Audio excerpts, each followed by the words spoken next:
Welcome and settle in. Tonight we wander far from the small comforts of the present, out into the long and sorrowful history of a dream that became a shroud.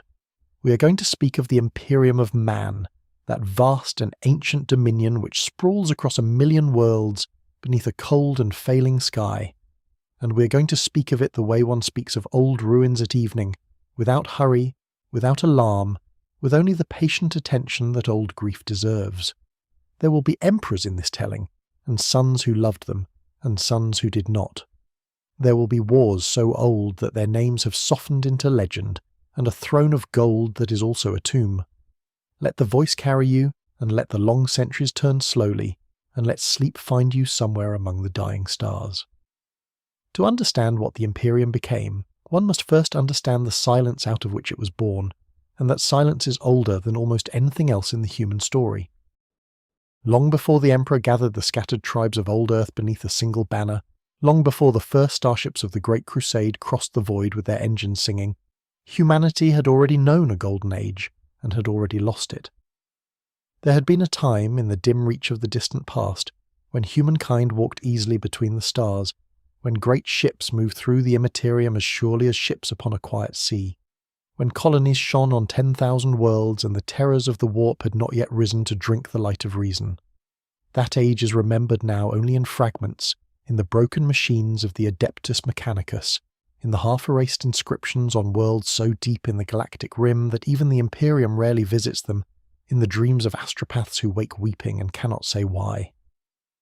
The ending of that age came slowly, and then all at once, as such endings do. The warp, which had been a calm current beneath the keel of civilization, began to trouble itself, to churn, to boil. Psychic mutations bloomed across the human worlds in numbers that no one could explain, and the first true psychers of that later era went mad in their cradles, or opened their eyes and saw things that should not have been visible, and did not live long in either case.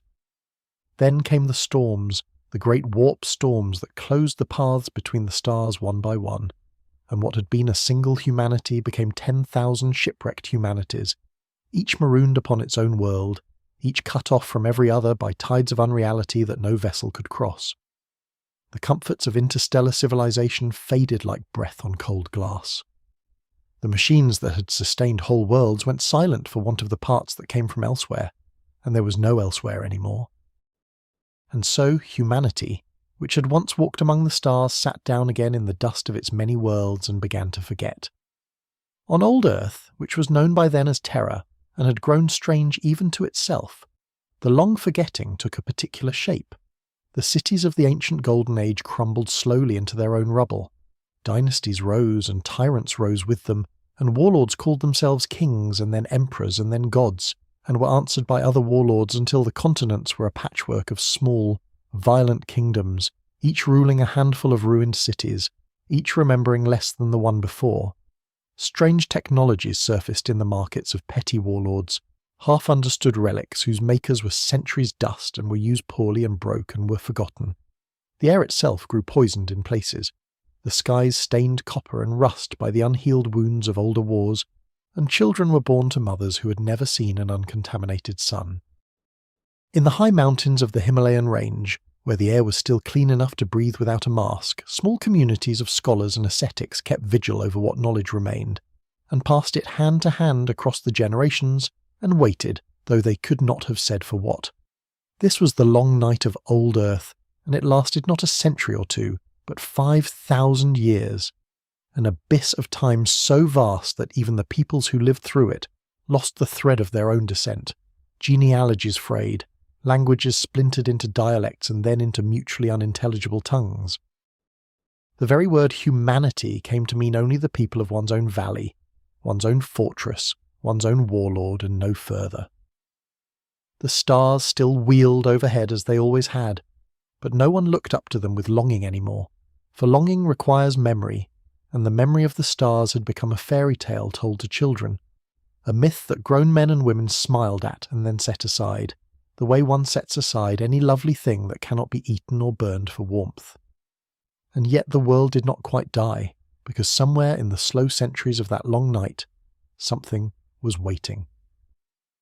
In the highest ranges, in hidden places that the warlords of the lowlands did not know to fear, there was a figure, or what appeared to be a figure, a presence that had walked the earth for longer than any living chronicle recorded.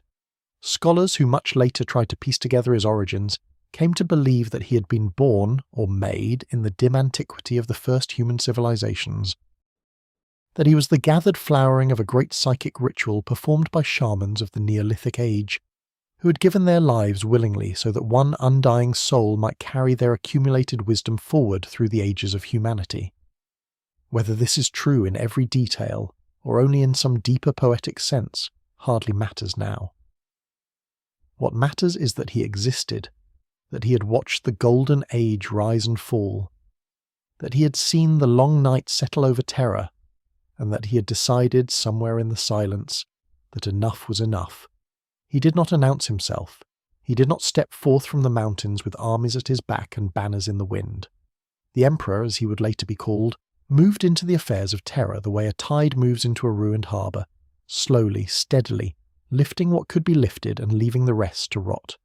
He gathered scholars first, and then soldiers, and then the first of the gen-enhanced warriors who would become the Thunder Warriors.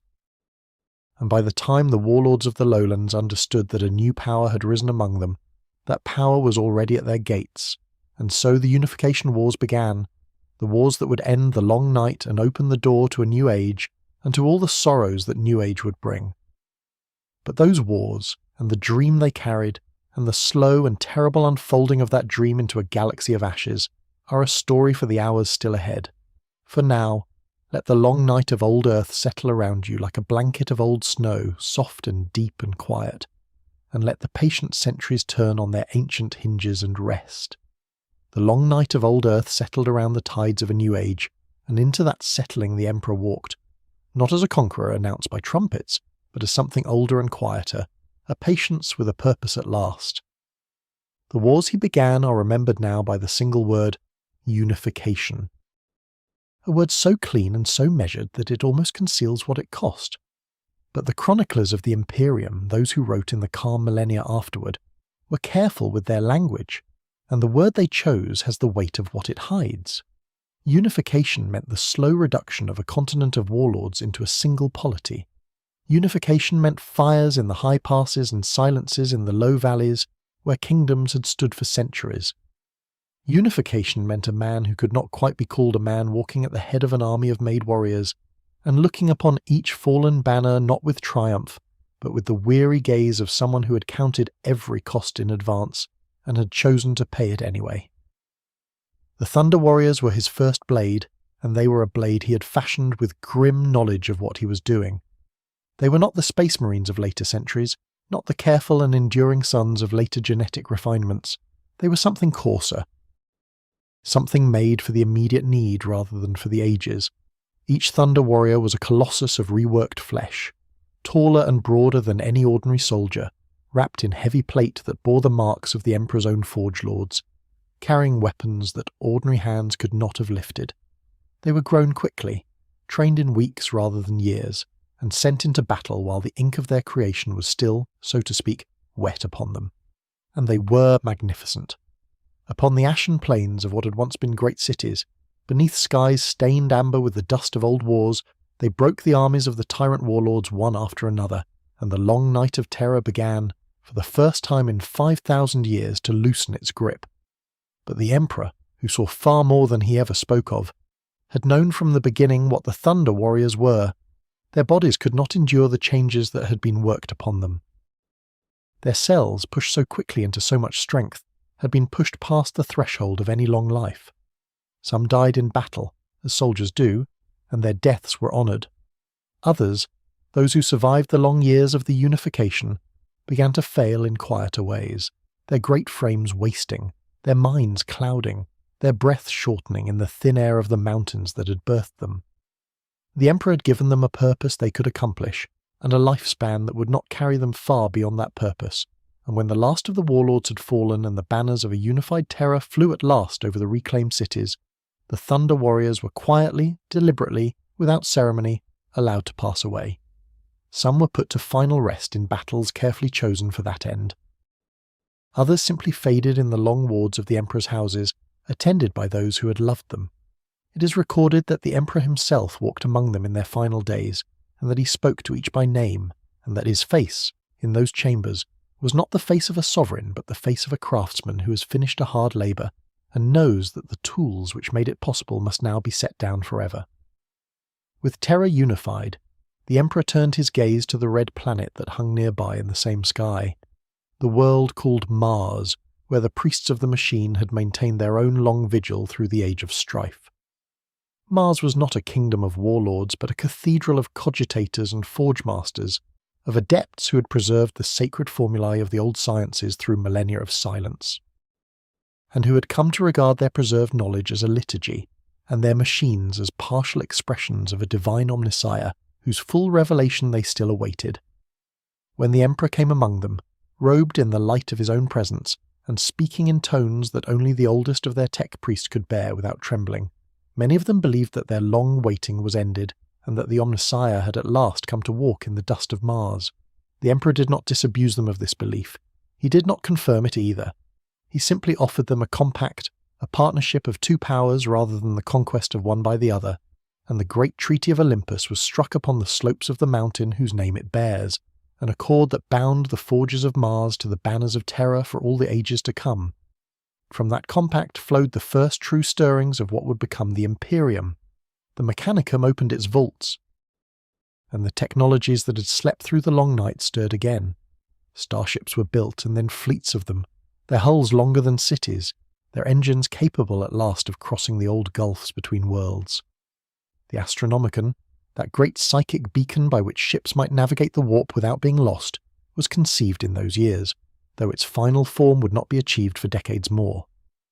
The navigator houses, ancient bloodlines of human mutants who alone could see through the tides of unreality, were gathered in from the scattered places where they had hidden, and were given their first true home in the new order.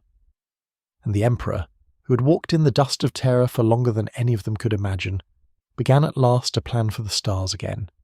Yet even in those first bright years, shadows moved at the edges of the dream. The emperor was secretive by nature, or perhaps by necessity, and he shared the full shape of his designs with no living soul. His closest advisors, some of whom had followed him since the earliest unification campaigns, came to understand that there were rooms in his vast subterranean palace which no one but he might enter, projects whose purposes were given only in fragments, instructions issued without explanation. He was, to them, less a king than a presence, a force that moved through their lives with the patience of a glacier and the inevitability of a season. Some of them loved him, some of them feared him. Most of them did both at once and could not always tell which feeling was the truer. And in the long halls of the imperial palace, which was even then beginning its vast growth across the reclaimed face of terror, certain doors were closed that would not open again for many centuries, and certain labours were undertaken in silence whose fruits would not ripen, for good or ill, until the galaxy itself had turned many times upon its axis. So the unifier of terror became, at last, the emperor of a world made whole again, and the long night of old Earth was gently and finally ended.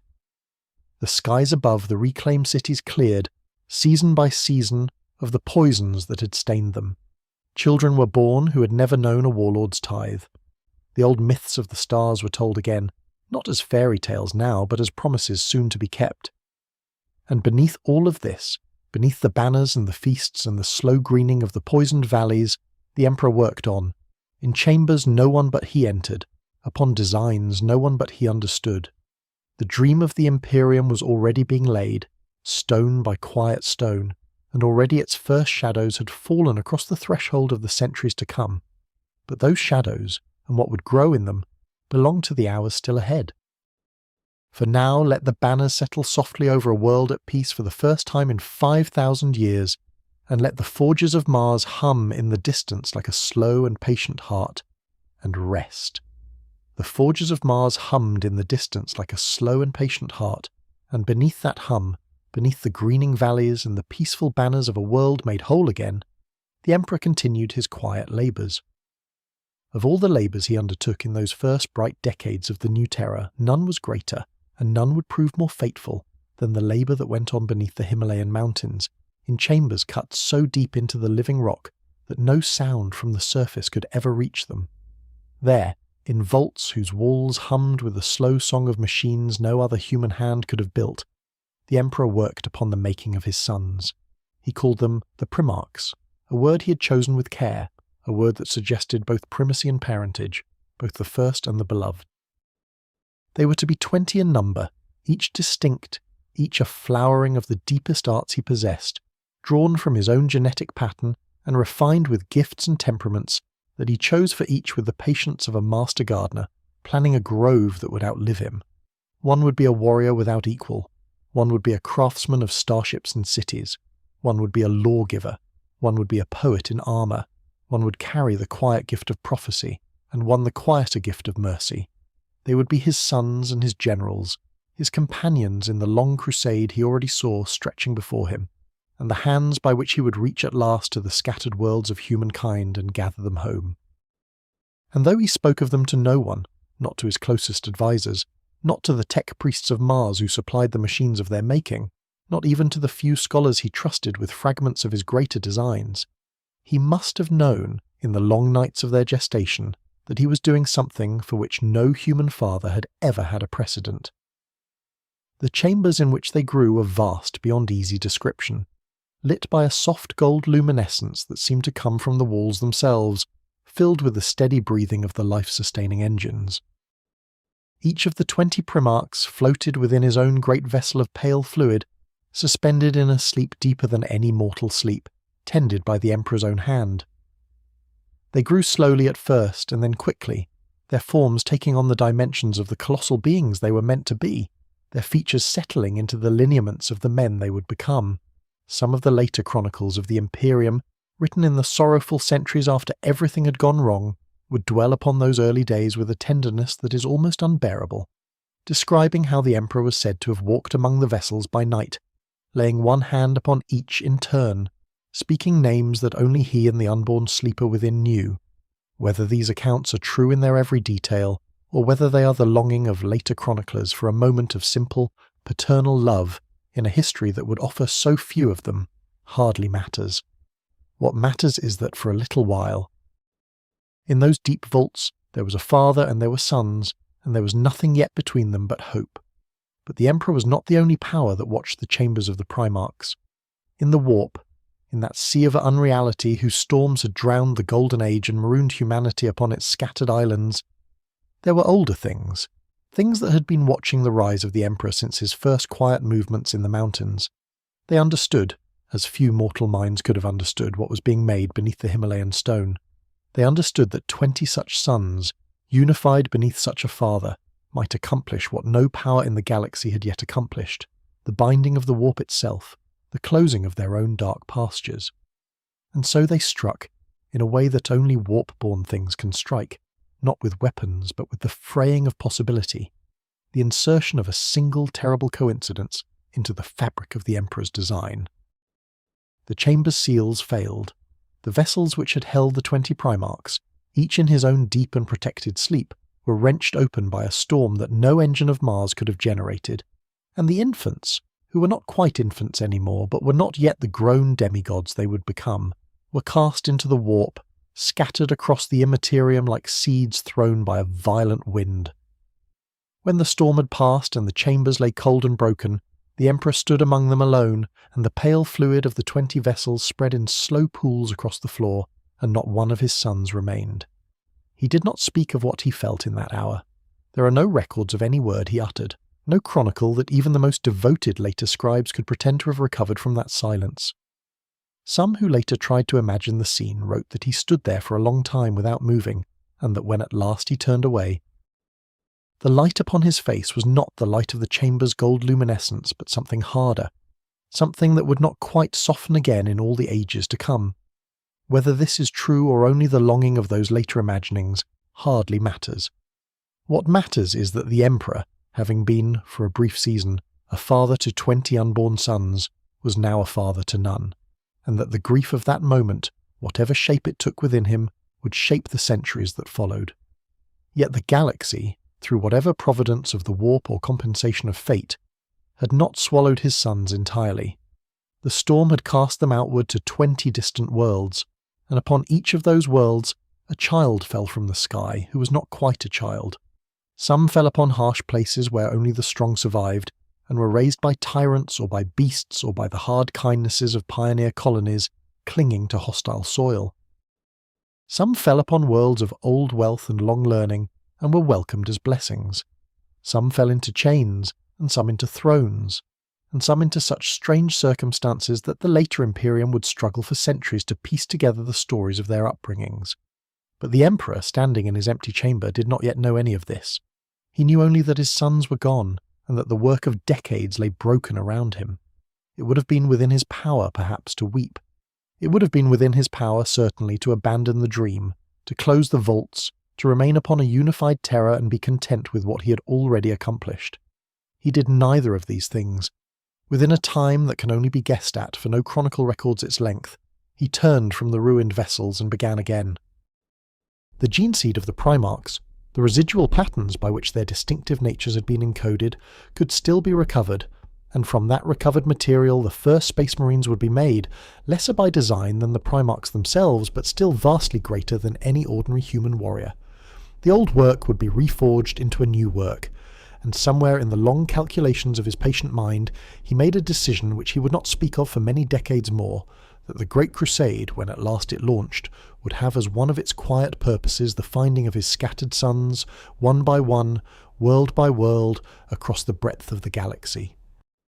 Of the 20, 2 would never be found, or perhaps would be found and then unmade, expunged from the records of the Imperium so thoroughly that even the Emperor's closest sons in later years would not be permitted to know their names, nor the numbers of their legions, nor the reasons for their erasure.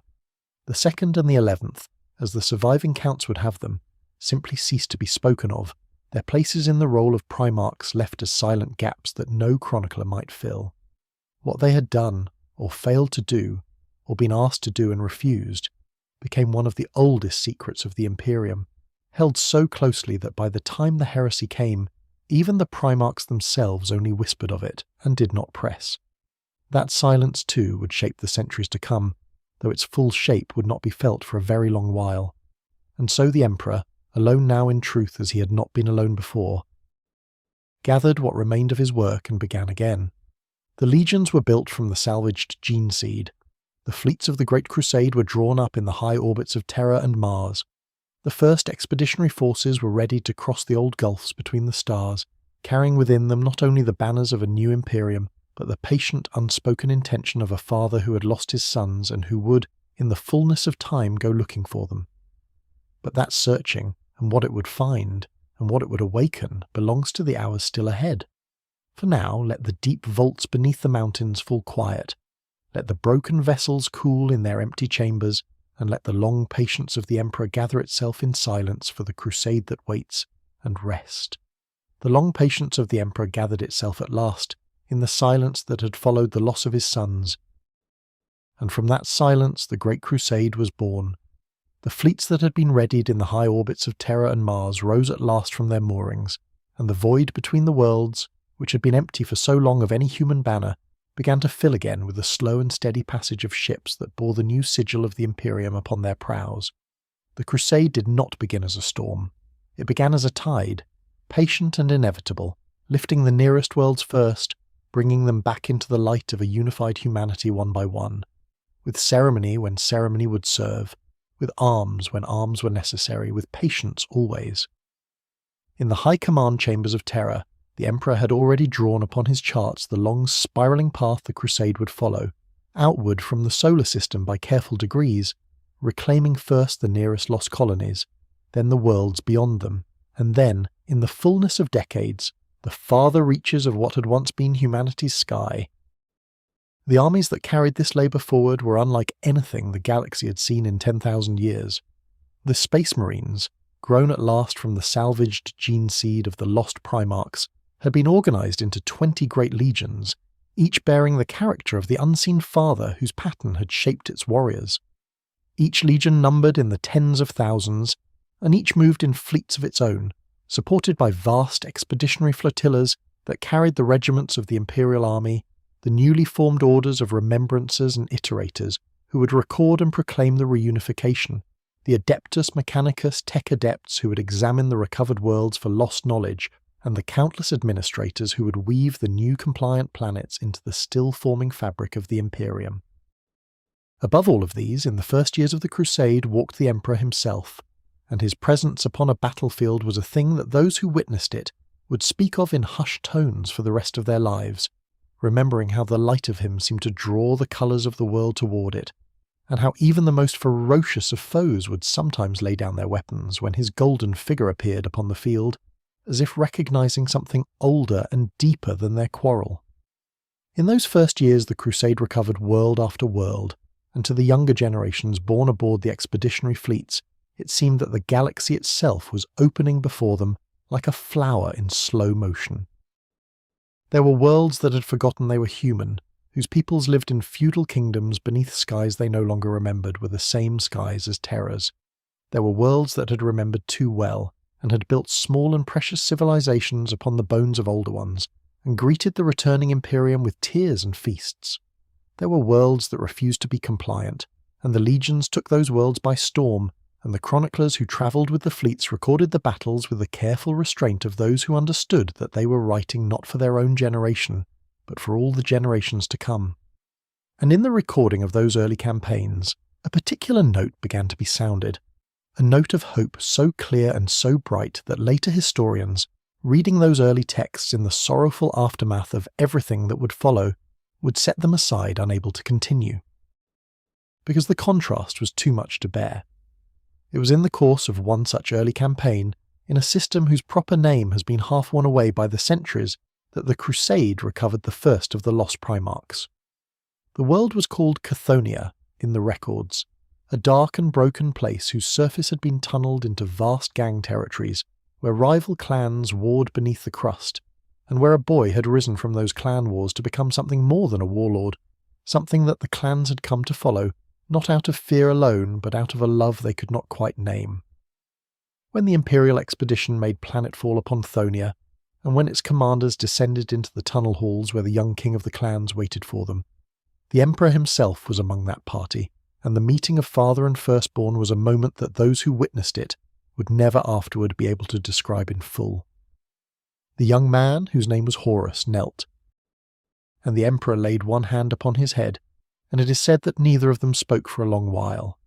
When words came at last, they were simple words, and the records of them have been preserved only in fragments. But the bond that was formed in that hour was a bond unlike any that had yet been formed in the history of the Imperium, and it would shape everything that came after.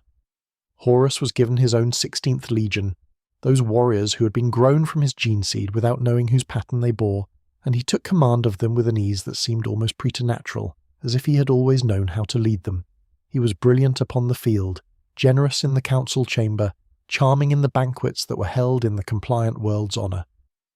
He had the gift, which only the greatest of commanders have, of making each soldier who served beneath him feel personally seen, and each peer who stood beside him feel subtly elevated. The Emperor loved him, as much as the Emperor loved anything in those years, and Horus loved the Emperor with a devotion that was all the more absolute for how late it had come to him. They rode together at the head of the Crusade for long stretches of those early decades, father and eldest son, and when in later years Horus was made War Master and given the authority to direct the Crusade in the Emperor's absence, it seemed to all who observed them only the natural conclusion of what had begun in the tunnels of Chthoniya.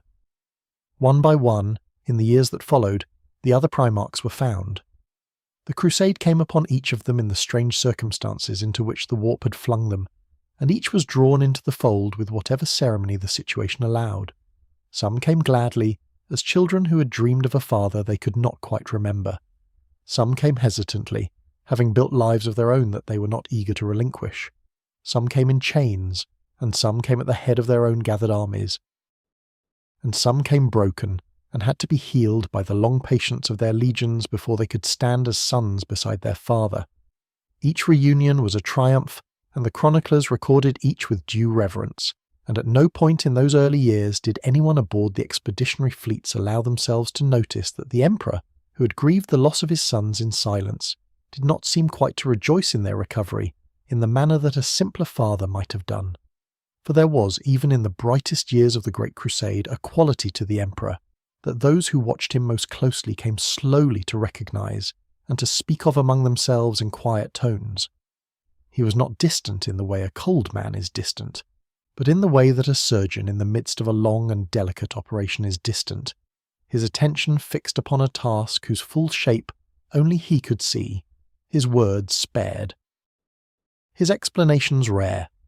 When he dined with his recovered sons in the great halls of the flagship, he spoke warmly and drank sparingly and laughed, when there was laughter, with the gentleness of someone who had chosen to laugh.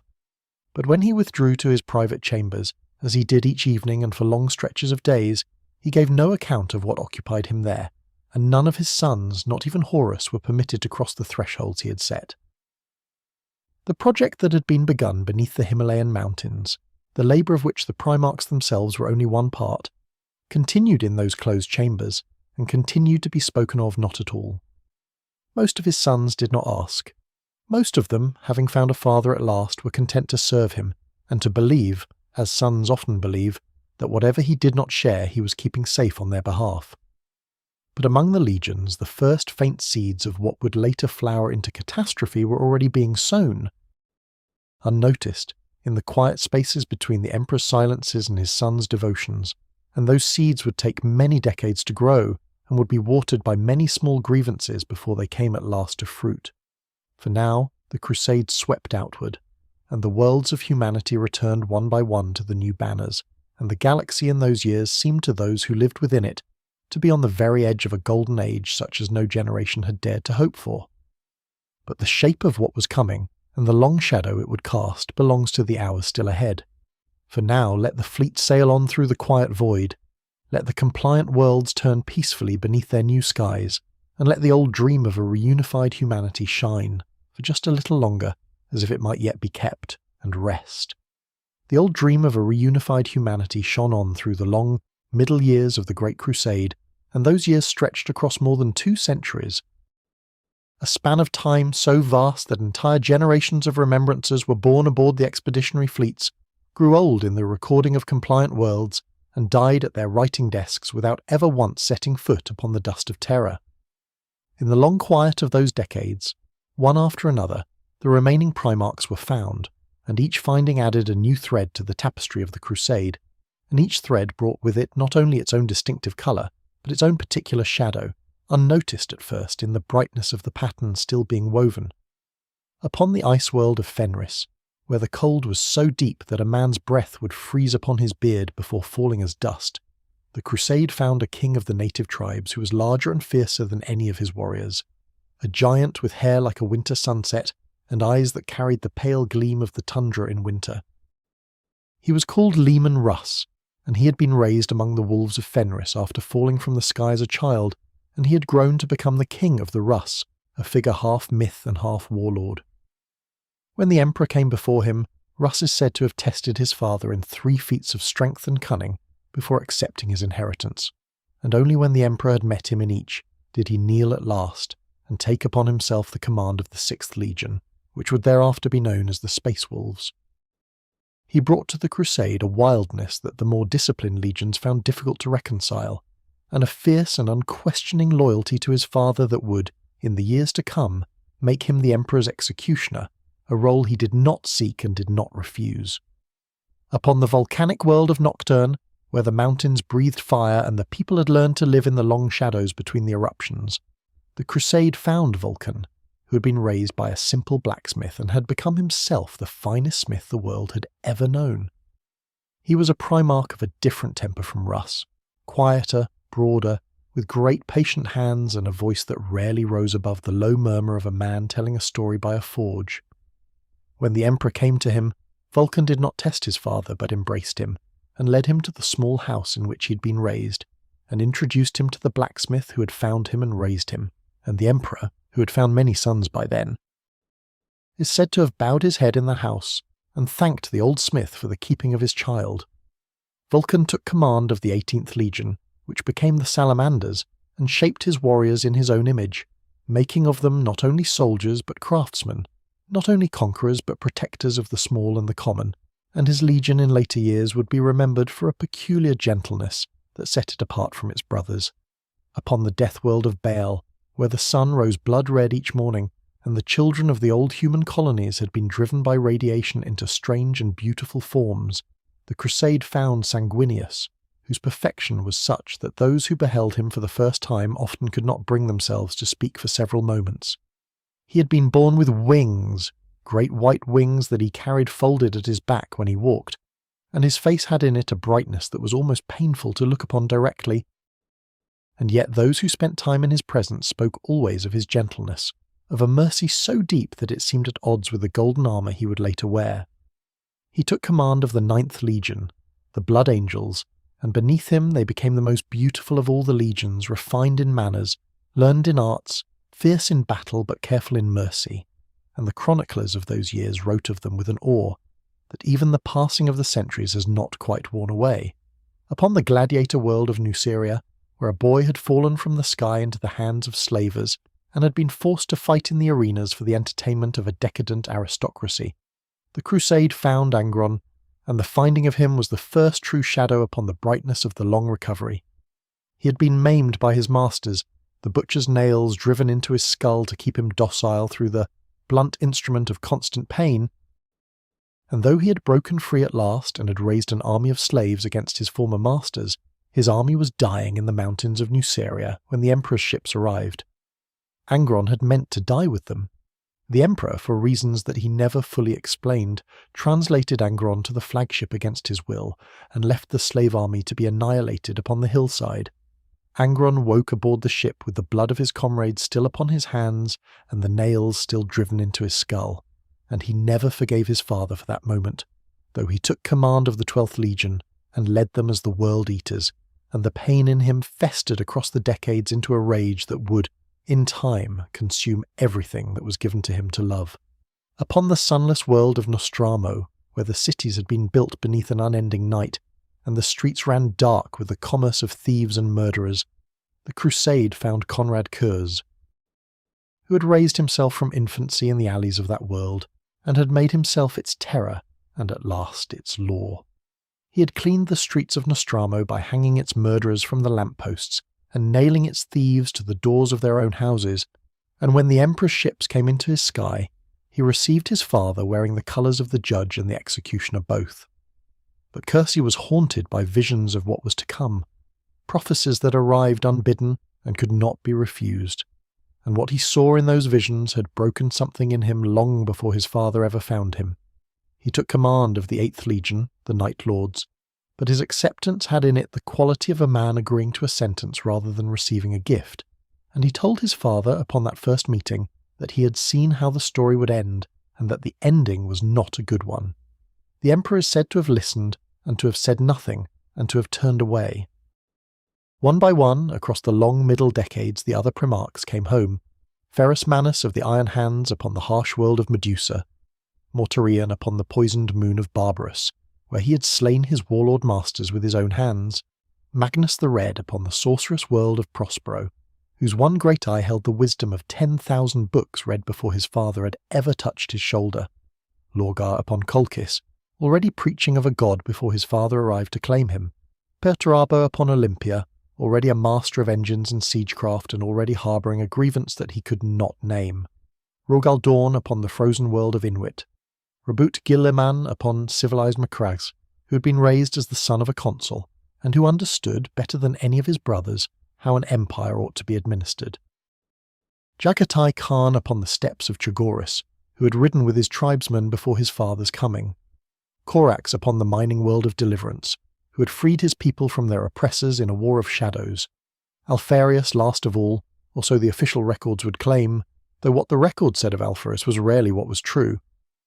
And as each Primarch took his place and his legion, and as the Crusade swept onward across the worlds of humankind, the Emperor himself did a thing which none of his sons were at first willing to notice. He began, by slow degrees, to withdraw. The appearances upon the battlefields grew less frequent.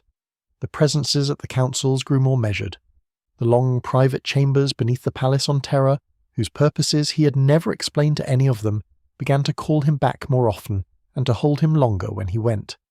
And when, in a ceremony whose full weight was felt only by those closest to him, he named Horus as War Master, raising his eldest son above all his brothers and charging him with the direction of the Crusade in his absence. The act was received with celebration by many, and with a quiet and unspoken disquiet by others, for some of the Primarchs had begun to love their father enough to miss him, and to wonder why he was leaving, and what it was that he had chosen to love more than them. Horus received the burden with grace. He wore the War Master's laurels as if he had been born to them, and perhaps he had been. He led the Crusade onward into regions of the galaxy that his father had never seen, and he won victories that even the Emperor in his quiet letters acknowledged were beyond what he himself would have achieved. But he too, in the long nights aboard his flagship, the vengeful spirit, began to feel the weight of his father's absence as something more than an honour, and to ask himself questions for which there were no comfortable answers. Beneath the palace on Terra, meanwhile, the great project of the Webway continued in the Emperor's private chambers, a labour so vast and so secret that not even Malcador the Sigillite, his closest confidant, was permitted to see its full design, and the shadows lengthened upon the long tapestry of the Crusade, though for a little while yet they lengthened only in the corners where no one had quite thought to look. But the finding of the cracks, and the shape of what was pressing against them from the far side, belongs to the hours still ahead. For now let the 18 legions sail on beneath their brother Primarchs, let the War Master walk the long corridors of the vengeful spirit beneath the gentle hum of its engines, and let the Emperor keep his long silence in the chambers beneath the palace, and rest. The Emperor kept his long silence in the chambers beneath the palace, and while he kept it, the great Crusade swept on beneath his War Master's direction, and the shadows that had gathered in the corners of the tapestry began, by slow degrees, to spread. The chroniclers of later centuries, those who tried to trace backward the exact moment at which the brightness of the Crusade first began to dim, have always had difficulty agreeing upon a date, for the dimming came not in a single hour but in 1,000 small ones, and many of those hours were not understood as darkness by those who lived through them.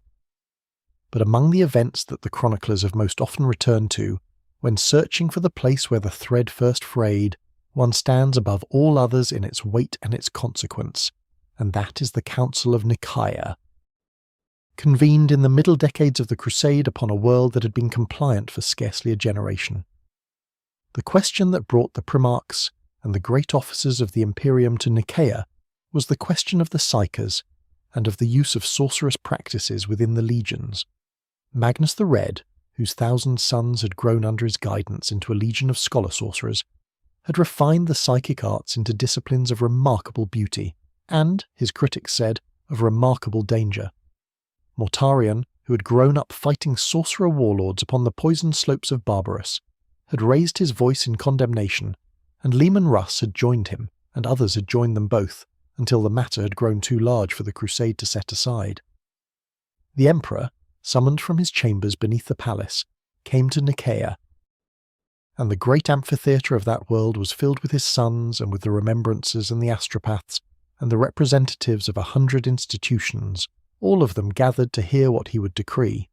Magnus pleaded his case with the eloquence for which he was famous, and his love for his father was evident in every word, and he believed, as he had always believed, that his father would understand what he understood, which was that the psychic arts, properly studied, might one day be the salvation of humankind. But the Emperor had already looked into deeper waters than any of his sons knew, and from those waters he had drawn back in silence, and what he decreed at Nicaea was not what Magnus had hoped. The sorcerous practices of the legions were forbidden, the libraries were to be purged, only the sanctioned workings of the librarist departments, tightly bound by disciplines that the Emperor himself prescribed, would be permitted henceforth. Magnus accepted the decree with the grace of a son who cannot believe his father would forbid him what he loved for any reason but a good one, and he returned to Prospero intending to comply. But the decree had wounded him in a place he did not yet know was wounded, and in the long nights of study afterward, in the great libraries of Tisca, he began to believe that his father had misjudged the danger, that the sanctioned disciplines were insufficient, and that his continued research, carried out quietly and for the best of reasons, would one day be understood and forgiven. And so he continued, and the shadow at Nicaea, which had seemed to be settled, became instead the first of the great silences between a father and a son. While Magnus read by lamplight in the high towers of Tisca, Another of the Primarchs was keeping a silence of his own upon a far colder subject. Lorgar, whose devotion had always been the deepest of any of his brothers, had been preaching of a god whenever he came to a compliant world, and had been raising upon each such world a temple to the Emperor, and had been training his word-bearers to speak of their father as a divine being rather than as a mortal lord. The Emperor, who had forbidden the worship of himself from the very beginning of the Crusade, had at last lost patience with Lorgar's continuing devotion, and had ordered a reckoning. Upon the compliant world of Monarchia, the most perfect of all the cathedral cities Lorgar had built, the Emperor assembled the word-bearers and caused the city to be razed to its foundations. He commanded Lorgar to kneel before the ruin, and he rebuked him in the presence of his entire legion, and he told him that his decades of labour had been not a service but a failure, that the only god the Imperium required was reason, and that he was to go and begin again upon a better foundation. Lorgar knelt and wept, and when at last he rose, the devotion within him had not been broken but transferred. For if his father was not a god, Lorgar reasoned in the long silence that followed his disgrace, then somewhere in the galaxy there must be gods still, and a soul so shaped for worship as his own would find them. The word-bearers, led by their chaplain Erebus, who had been waiting for this very moment, began to look outward, into regions of the warp that the Emperor had forbidden. Elsewhere among the Primarchs, other grievances were ripening without any single dramatic hour to mark their coming. Angron's pain, which had never ceased since Nuceria, deepened with each year that the butcher's nails bit further into his mind, and his father made no move to remove them, whether because he could not or because he would not, and Angron understood either answer as abandonment. Perturabo, whose iron warriors had been given the thankless labour of siege after siege upon the Crusade's most difficult worlds, began to compile, in a ledger he kept in his own hand, the names of every fortress his legion had taken, and every recognition they had been denied.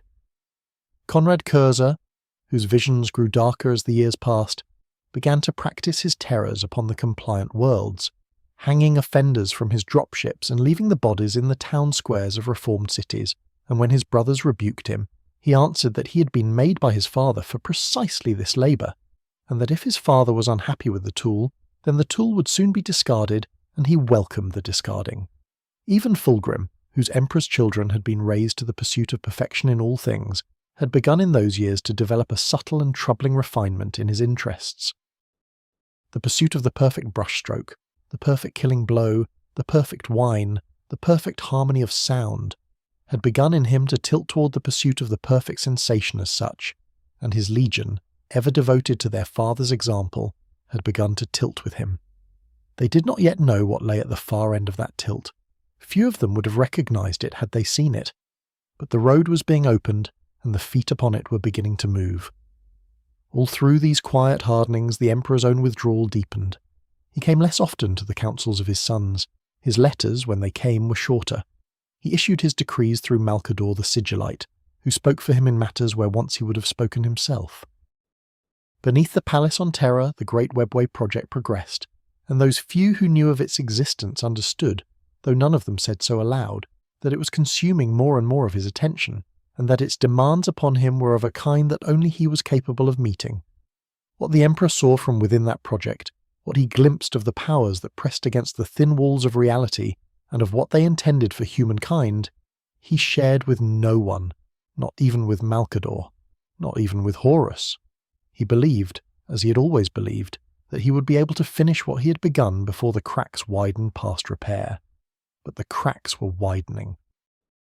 In quiet corners of the Crusade, in the cabins of subordinate officers aboard the word-bearers' flagships, in the festering chambers where the Emperor's children experimented with music pitched to frequencies no human ear was ever meant to hear, in the drinking halls of the World-Eaters where warriors who had been driven by the nails into states of chronic rage sought any release they could find, small intelligences from beyond the walls of the world had begun to listen.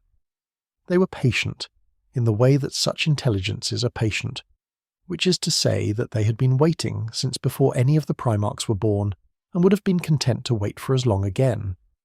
But they did not need to wait so long. The soil was already being turned for them.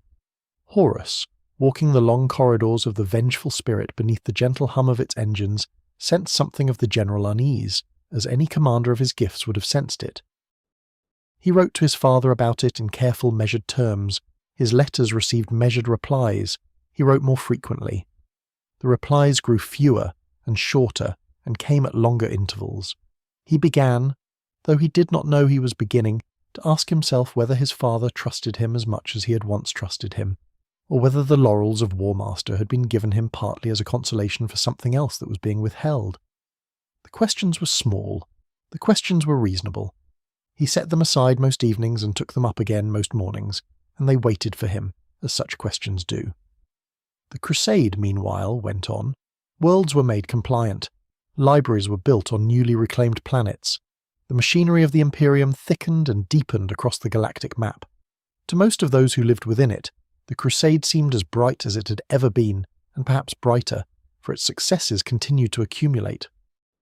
But in the quiet chambers beneath the palace, the Emperor laboured longer each night and slept less each day, and upon certain ships in certain quiet systems, small rituals were being performed that had not been performed in the human galaxy for a very long time, and the old intelligences beyond the walls of the world were beginning, in their own slow way, to smile. But the turning of that smile into something terrible, and the day that would shatter the Crusade beyond any mending, belongs to the hours still ahead.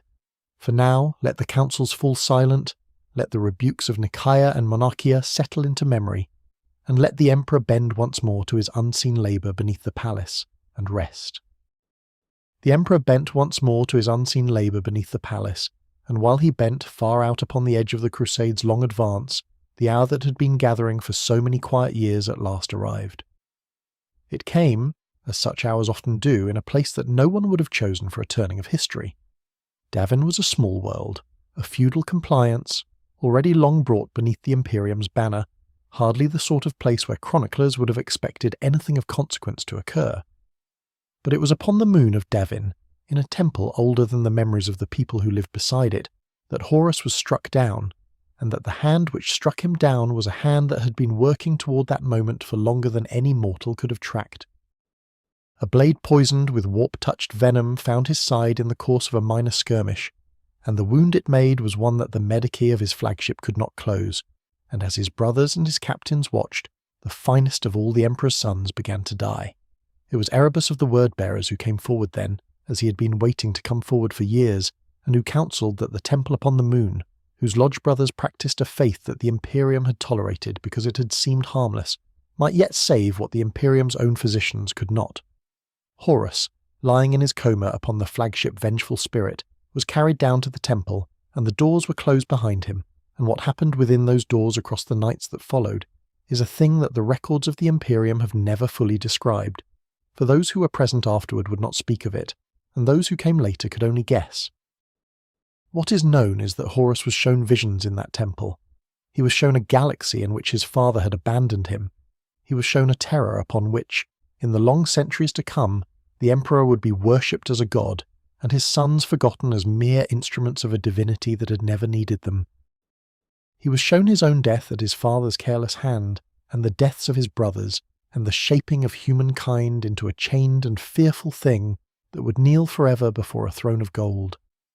Whether any of what he was shown was true, or whether all of it was the patient lie of powers that had waited many decades for precisely this hour, did not matter. He believed what he was shown, and when the doors of the temple opened again, and Horus walked out of them healed, he was no longer quite the son his father had raised, and the Crusade was no longer quite the Crusade it had been an hour before. He returned to his duties with a serenity that at first no one noticed as strange, for Horus had always been serene. He carried on the administration of the War Master's fleet. He wrote letters to Terra. He held councils with his subordinate commanders. But in the private chambers of his flagship, other councils were now being held as well, and to those councils came not the loyalist captains who had served him for centuries, but a careful and slowly widening circle of brothers whom he had come, across the years of his disquiet, to believe might be brought around to a new understanding. Fulgrim came, and was easy to convince, for he had already begun his own descent into the pursuit of sensation beyond measure, and was relieved to find a brother who would not condemn him. Angron came and required little convincing, for the nails in his skull had already reduced his world to pain, and anyone who offered him the chance to turn that pain outward upon his father was a brother worth hearing. Mortarion came, whose grievances were older than most, and Perturabo, whose ledger of slights had grown thicker than any volume in his siege library. Lorgar came and brought Erebus with him, and Lorgar's coming was perhaps the most dangerous of all, for Lorgar had already made the turning in his own soul upon the ruins of Monarchia, and what he offered his brother was not merely a rebellion, but a theology, a framing within which the betrayal of their father might be understood not as a crime, but as a liberation. One by one the conspirators were drawn in. Conrad Kurz, whose visions had shown him this hour coming for many years, joined without surprise and without joy, as a man might join a funeral. Alpharius came, or someone wearing the name of Alpharius came, and what his motives were remained, as always, opaque. Horus did not approach all of his brothers, for he knew which of them would never be turned, and among those he knew he could not turn were his father's most devoted sons, Sanguinius and Rogel Dawn, and Jagatai Khan, and Vulkan, and Leman Russ, and Ferrus Manus, and Roberta Gilliman, and Corax and the Lion and Magnus. Though Magnus would soon find himself destroyed by a different path. 9 legions in the end were drawn into the War Master's new understanding. 9 remained loyal. The fracture had been set. All that remained was to choose the hour and the place of its revealing. The hour chose itself, as such hours do, when the loyalist elements within each of the turning legions had become too numerous to be quietly retained, and too dangerous to be left in the rear. Horus conceived a plan of terrible elegance. He would summon those of his own warriors whose loyalty to the Emperor had outlasted their loyalty to him, and those of his brothers' legions whose hearts had remained with their father, to a single world, under the pretext of crushing a rebellion. He would purge them all in 1 hour, and in the purging he would reveal his intentions to the galaxy, and by the time the loyalist Primarchs could organize a response, he would already be halfway to Terra. The world he chose was Istvan III, a compliant world that had conveniently begun to drift from its obligations to the Imperium. The loyalists were summoned. They came, as loyal warriors come. They were surrounded. And then, from orbit, the War Master's fleets opened fire. The bombardment of Istvan III was a thing that those who witnessed it, from whatever distance, would never afterward be able to describe with any comfort. The cities of the planet were burned from orbit, not because there were any enemies within them worth burning, but because the loyalist space marines upon the surface had to be denied shelter, had to be exposed, had to be forced to fight in the open, where they could be hunted down with greater ease. Captain Saul Tarvitz, warned in the last minutes by a loyalist brother who had learned of the plan, dropped to the surface just ahead of the first shells and carried the warning to those he could reach. Because of him, the loyalists did not die in their billets, as Horus had intended, but survived long enough to fight back. And so the betrayal that had been meant to take an afternoon stretched instead into months of brutal city fighting upon a burning world. Brothers killed brothers by the tens of thousands. Warriors who had served together for 2 centuries met upon the broken streets of Istvan III and slew each other without mercy, for mercy was no longer possible. And when the last loyalist upon the planet had been hunted down, or had taken his own life rather than be taken, the War Master's fleets lifted from the ruined world and turned their prows toward the next and worse atrocity. For Horus had understood, in the long months of the Istvan III campaign, that he could not afford a second war of attrition. He could not permit the loyalist legions that remained scattered across the galaxy to gather against him before he was ready. And so he sent word to Terra and to the loyalist Primarchs that a rebellion of vast proportions had broken out upon Istvan V, and that the services of 7 legions would be required to suppress it. 7 legions came. Ferrus Manus brought his iron hands, Corax brought his raven guard, Vulkan brought his salamanders. The other 4 legions that came, the Emperor's children, the Iron Warriors, the Night Lords, the Word-Bearers, were not what they appeared to be, and the trap had been laid with all the patience that Horus's new patrons had trained into him. The first wave of the assault, led by Ferrus Manus, swept ashore upon the black sands of Istvan V, and was met there by Fulgrim's Emperor's children, who turned upon them in the midst of the landing. Ferrus, who had loved Fulgrim as much as any Primarch had loved any of his brothers, could not at first believe what he saw, and by the time belief came, it was too late. Fulgrim slew him upon the black sands and took his head, and carried it from the field, and the iron hands were broken upon that hour in a way from which they would never fully recover. The second wave, bringing the salamanders and the raven guard behind them in support, came to the shore to find the Loyalists not advancing but collapsing, and as they crested the ridge to aid their brothers, the 4 traitor legions that had been waiting in reserve, the Iron Warriors and the Night Lords and the Word-Bearers and the remainder of the Emperor's children, opened fire upon their backs. What followed upon the black sands of Istvan V is remembered in Imperial Chronicle as the Dropsite Massacre, and it remains, in the long ledger of that age, perhaps the most perfect execution of a single, treacherous stroke in all the annals of the Crusade. 3 legions were effectively destroyed in a single afternoon. Vulkan was lost, presumed dead, though his fate was stranger than that. Corax escaped with a handful of survivors. The Iron Hands, leaderless, scattered into small fleets that would spend the rest of the war hunting for vengeance they could not quite find. Word of Istvan III had already begun to reach the further corners of the galaxy by the time Istvan V was done, and word of Istvan V began to follow behind it. The loyalist Primarchs, each upon his own distant assignment, each engaged in his own quiet campaign of compliance or administration, received the news in the silence of his own chambers, and each in his own way refused at first to believe it, and each in his own way accepted it at last and began to move. The Emperor, in his chambers beneath the palace on Terra, received the news as well, and what he felt in that hour is a thing that no chronicler ever dared to put into words, for it belonged to a grief too private to be shared even with the page.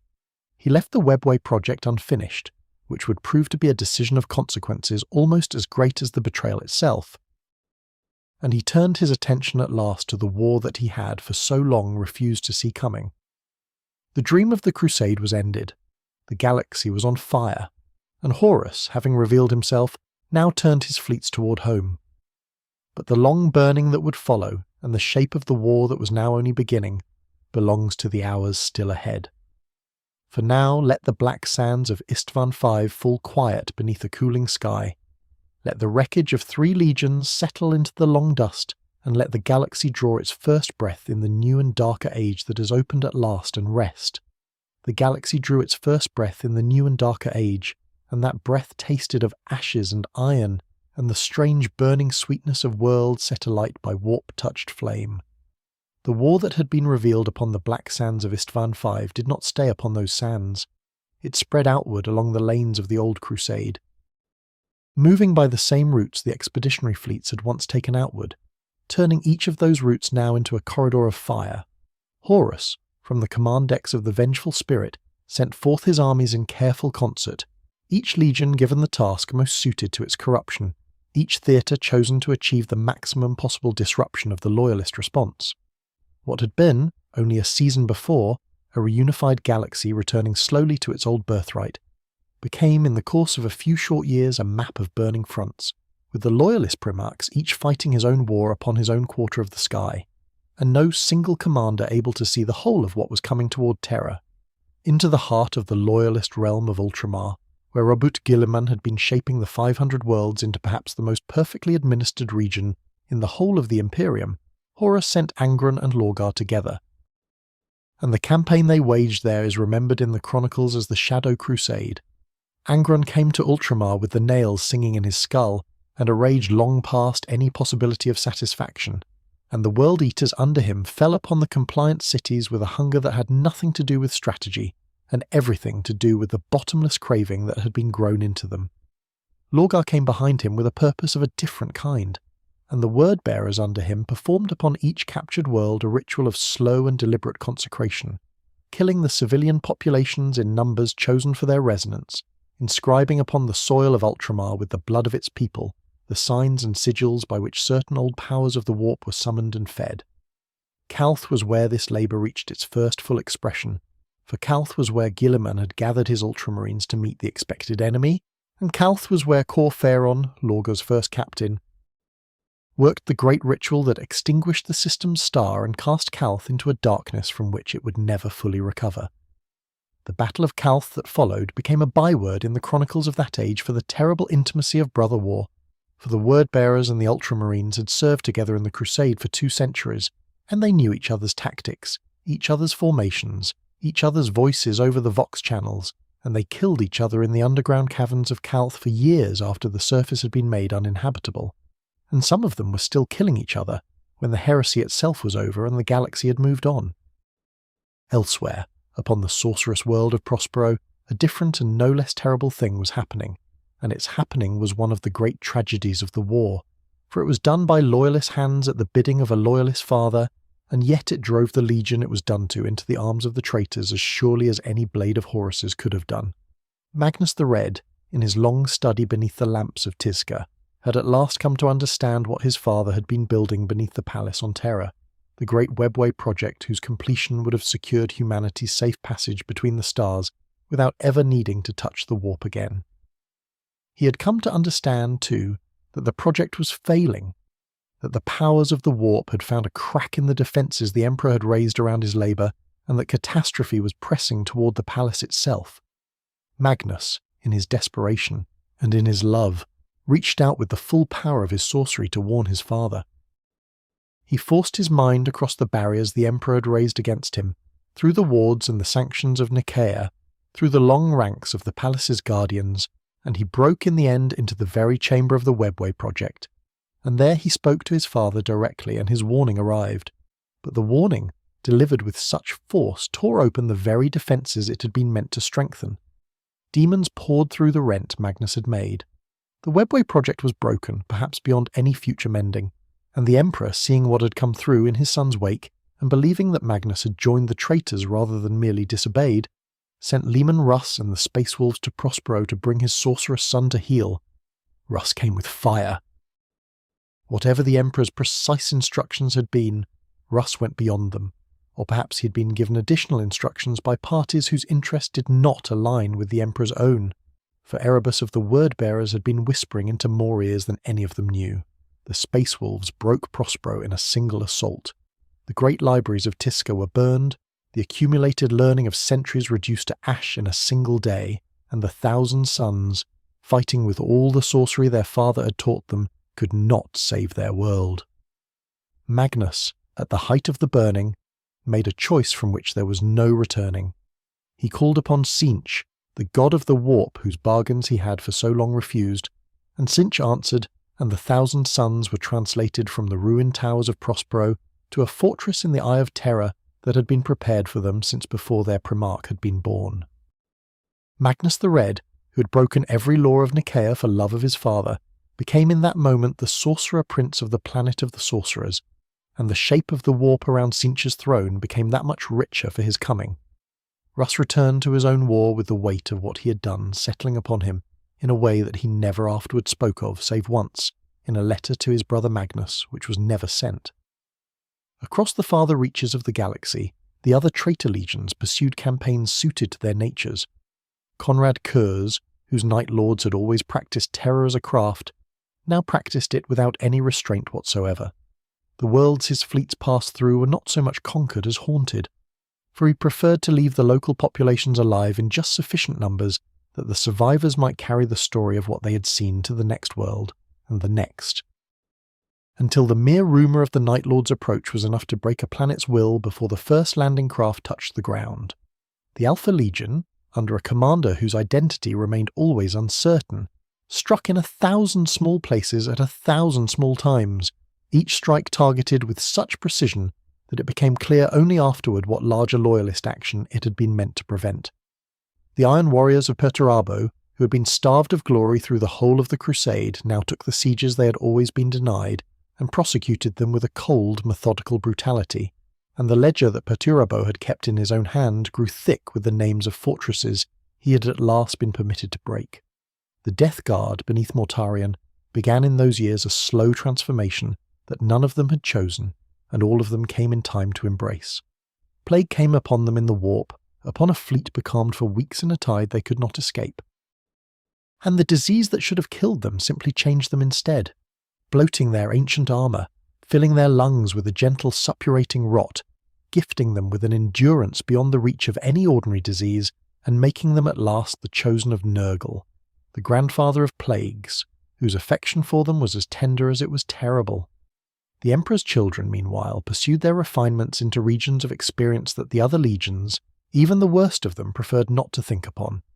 Fulgrim, who had taken up a demon sword upon Istvan V and had, across the years since, been shaped by that blade into something that was no longer quite Fulgrim, led his sons into a communion with Slaanesh, the youngest of the Warp's great powers, whose hungers had found in the Emperor's children their most exquisite instruments.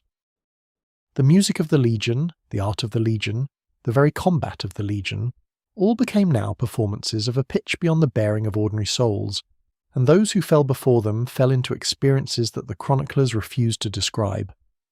In the midst of all this burning, Horus himself moved with a patience that had not quite left him even in his corruption. He did not drive at terror in the first years of the war, though his fleets could have reached the throne world by the shortest paths in a matter of a few short years. He chose instead to consolidate, to position, to draw the loyalist forces outward from the centre, so that when at last he made his push, the throne world would be thinly defended, and the great counterstroke would have nowhere from which to launch. He set traps for the loyalist Primarchs one by one. He divided them. He occupied Sanguinius with the long trial of Cygnus Prime, where the blood angels were thrown against a demonic realm prepared especially for them. He cut off Rabaut Guilliman's Ultramar from the rest of the Imperium by the ruination of its warp routes. He sent his most trusted brothers to hunt the Khan and the Lion and Korax through the webway tributaries and the deeper void. And by slow degrees, across years of careful manoeuvre, he cleared the long road that ran toward the solar system and drew the breath he had been waiting to draw for what must have felt, even to him, like most of his long life. But even as his fleets turned at last toward Terra, and even as the loyalist Primarchs understood at last what he had been preparing and began their own desperate race back toward the throne world, the Emperor in his chambers beneath the palace had already done what could be done, and was doing what remained to be done. The walls of the Imperial Palace, already the greatest fortification ever built by human hands, had been deepened and thickened and raised again. The defenders of Terra had been gathered in numbers the ancient world had never seen. Rogel Dawn, whose imperial fists had been raised for precisely this labour, walked the battlements by day and night, and marked with his own hand the fields of fire that would cover every approach. The loyalist fleets, what remained of them, drew in toward the solar system in long ragged columns. And the War Master, patient still, closed the last of the distance across the quiet gulfs of the void, and prepared for the siege that would end all of this, one way or another. But the siege itself, and the hour of its resolution upon the command deck of a single ship, belongs to the hours still ahead. For now let the burning worlds settle beneath their altered skies. Let the traitor legions gather toward the throne world across the long and cooling lanes of the void, and let the defenders of Terra take their quiet places upon the walls they have raised, and rest. The defenders of Terra took their quiet places upon the walls they had raised, and for a little while longer the throne world held the stillness of a thing waiting for a blow it cannot prevent. The walls themselves had become, in the long preparations of the preceding years, something almost beyond comprehension. Rogel Dawn, whose mind had been shaped by his father for precisely such labours, had built upward and outward and downward from the ancient foundations of the Imperial Palace until the complex had become a city of its own, a fortress within fortresses, its outer bastions set against the high Himalayan peaks, its inner curtain walls rising from artificial shoulders of stone that Dawn had caused to be poured in their 10,000s across the valleys below. Every approach had been considered, every line of fire had been marked, the defenders numbered in the millions, for the Imperial army had been gathered from 100 loyalist worlds. And the custodian guard stood in their gilded ranks at the deeper gates, and the Imperial fists themselves walked the battlements with the quiet attentiveness of a legion that had been made for this precise hour. Titans of the loyalist Mechanicum stood in long lines within the outer courts. Aeronautica formations filled the hangars. The palace, and the world beneath it, had become the last expression of everything the old Crusade had gathered unto itself, and it waited now beneath a quiet sky for the storm it knew was coming. The storm came. The traitor fleets broke into the solar system in numbers that even the most pessimistic estimates had underestimated, for Horus had called in every ally and every bound pact and every summoned thing that could be summoned.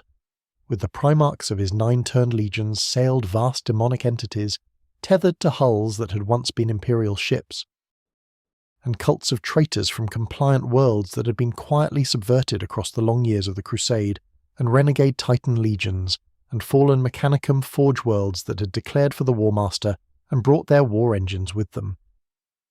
The outer defences of the solar system were overwhelmed in weeks rather than months, for there were simply not enough loyalist ships to contest every approach, and Dawn had long ago accepted that the first line of his defence would have to be the palace itself rather than the void beyond it. The orbital plates of terror were taken. The outer ring of satellites was silenced. Drop pods and assault barges began to fall upon the throne world in such numbers that the sky itself grew dark for weeks at a time, and those within the palace who could still bring themselves to look upward spoke afterward of how the stars had been blotted out by the patient descent of enemy craft. A fall so long and so continuous that it had the quality of weather rather than of war. The outer walls held at first with the grim patience that Dawn had built into them. The Iron Warriors under Perturabo led the siege upon the loyalist side of the walls, and the irony of a siege master Primarch at last being given the siege of all sieges was not lost upon the chroniclers who survived to record it. Perturabo broke the walls in the methodical manner of his craft, not with any single great blow, but with the patient accumulation of pressure at chosen points, and Dawn, from the higher bastions, marked the turning of each defensive line and withdrew his forces inward as the arithmetic of the siege required. Neither Primarch slept in those weeks. Each of them understood the other's methods with the intimacy of brothers, and their long quiet duel across the falling walls was a thing that later Imperial fists would study for centuries, and that later Iron Warriors would cherish as the highest expression of their legion's art. Around them, the assault legions swept through the breaches. The World Eaters poured in upon the inner courts with the unleashed hunger of the nails, and the Death Guard came behind them in rolling clouds of contagion so thick that the defenders were choking in their helms, and the Emperor's children danced through the breaches in a manner that no surviving witness would ever describe with steady words. The slow inward retreat of the Loyalists, wall by wall and gate by gate, took months, and in those months the palace became a charnel ground beyond any human reckoning. Sanguinius, whose blood angels had reached terror before the noose closed, took upon himself the defence of the Eternity Gate, which was the innermost approach to the sanctum of the throne itself. His warriors stood beside him in their crimson armour, their wings folded at their backs, their faces set with the grave serenity of men who had already accepted what the day would cost them.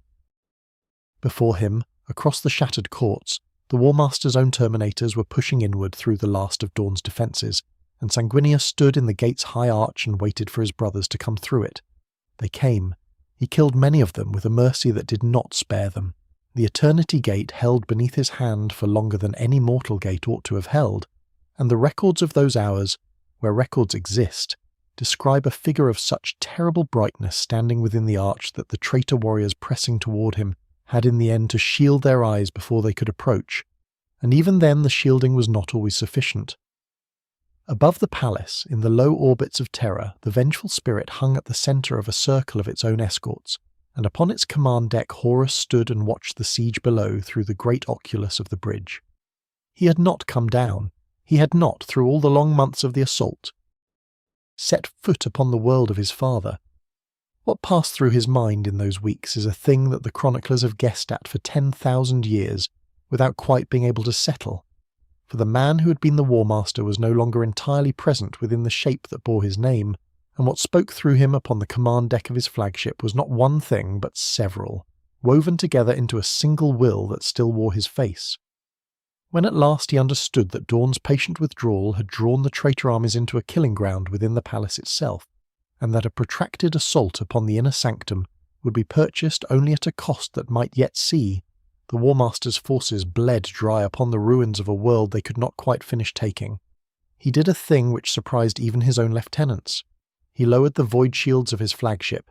He issued an invitation, silent but unmistakable in the language of command between legions, to any loyalist force with the reach to accept it. He offered, in effect, a single combat, and dared the Emperor to come to him. The Emperor rose from his labours beneath the palace. What it cost him to rise, and what he had been doing in the deepest vaults during the long months of the siege, the chroniclers have never quite reconstructed. Some have written that he had been holding the Astronomicon steady, with the greater part of his will, while the rest of him merely oversaw the defence. Others have written that he had been negotiating in the depth of the warp with entities whose names no living tongue could have pronounced without harm. What is clear is that when he came at last from his chambers, and stood before Rogel Dawn and Malcador the Sigillite, he was a being diminished and concentrated all at once. His light still golden, his presence still unbearable, but the whole of him drawn inward toward a final purpose. Dawn begged to accompany him. The Emperor refused. Sanguinius, though wounded, flew up from the Eternity Gate to meet his father upon the teleportation platform, and the Emperor did not refuse him, for reasons the chroniclers have also guessed at without quite settling. Sanguinius went ahead. The Emperor followed. Custodian Guard followed him in turn, though only a handful would survive the hour about to unfold. What happened upon the command deck of the Vengeful Spirit has been told 1,000 times, and in 1,000 fashions, and no two tellings quite agree. What is agreed upon is this. Sanguinius met Horus upon the broken deck in the first of the duels, and fought him as the finest duellist of his generation might fight a brother whom he still loved despite everything, and Sanguinius was slain. He fell beside the throne from which his brother had commanded the war, and his great white wings were broken beneath him, and the light of him guttered and was gone. The Emperor came through the teleportation flare a moment later, and beheld his favoured son dead upon the deck, and for a single held heartbeat did nothing. Then he went to meet the War Master. The duel that followed was fought in the ruins of a bridge whose shielding had failed, beneath the open sky of a terror burning far below. It was fought by two beings who had loved each other as father and son, and who had become, in the long descent that had brought them to this hour, something that neither of them had meant to become. The Emperor, whose love for his son remained even now, withheld the full measure of his strength, for he could not quite bring himself to unmake what he had made. Horus, whose patrons had long since ceased to be his sons, felt that withholding, and laughed, and wounded his father grievously, and was, in the instant of his laughter, seen by his father for the first time as the being he had allowed himself to become. What had been withheld was now, at last, loosed. The Emperor struck his son. What struck him was not the blow of a sword, but the unmaking of the soul behind it, and Horus, in that final instant, was permitted a return to himself, and understood what he had done, and begged, and was answered with a mercy that the chroniclers have never been able to describe without weeping. He died. The War Master died with him. The traitor fleets, deprived of the will that had held them together, broke in orbit and fell back into the void in scattered retreat, and the Emperor, who had won the war, was carried back to the palace of his fathers upon a stretcher that his surviving guardians bore in silence. For the wounds he had taken upon the Vengeful Spirit were beyond any healing that mortal hands could give. But the long consequence of that victory, and the throne upon which it would require him to sit forever, belongs to the hours still ahead. For now, let the Vengeful Spirit drift wounded and quiet above a burning terror. Let the defenders lower their weapons as the traitor fleets break and scatter, and let the carrying of the Emperor back to his palace be done in the silence that such a carrying deserves, and rest. Quick flag before I write the outro, your instructions mention Spider-Man twice, softly recapping the emotional journey of Spider-Man and affirming the listener's connection to what he represents. That's template language carried over from the Spider-Man series. For this script, the outro should close the long history of the Imperium of Man, returning to the themes we've woven across the 10 acts. The dream that curdled, the father upon his golden throne, the long vigil, the slow burning of the Emperor's will across 10,000 years. I'll write it in that register. Here it is. And so the long carrying is done, the Emperor borne back through the broken halls to the chambers he had prepared, against a day he had hoped never to see, and set at last upon the golden throne, neither living nor dead, the greater part of his will spent now upon the keeping of a single quiet light, by which the ships of humankind might still find their way between the stars. The galaxy he saved did not know, in the centuries that followed, quite what it had been saved for, and perhaps he himself no longer knew, and perhaps it did not matter, for the light went on burning, and the long vigil went on being kept, and the 10,000 years that opened beyond that hour opened in a silence that has never quite ended. A dream was attempted, a dream was lost. A father chose in the final moment to love the son who had betrayed him, and paid for that love with every year that has passed since. There is a grace in such losing. There is a grace in the keeping of a light one can no longer quite see. Let the long night of the Imperium settle around you, gentle now, and let the old tragedies soften into their distant music, and let yourself drift at last into the quiet that lies beneath all histories, where nothing is asked of you, and nothing is owed, and rest.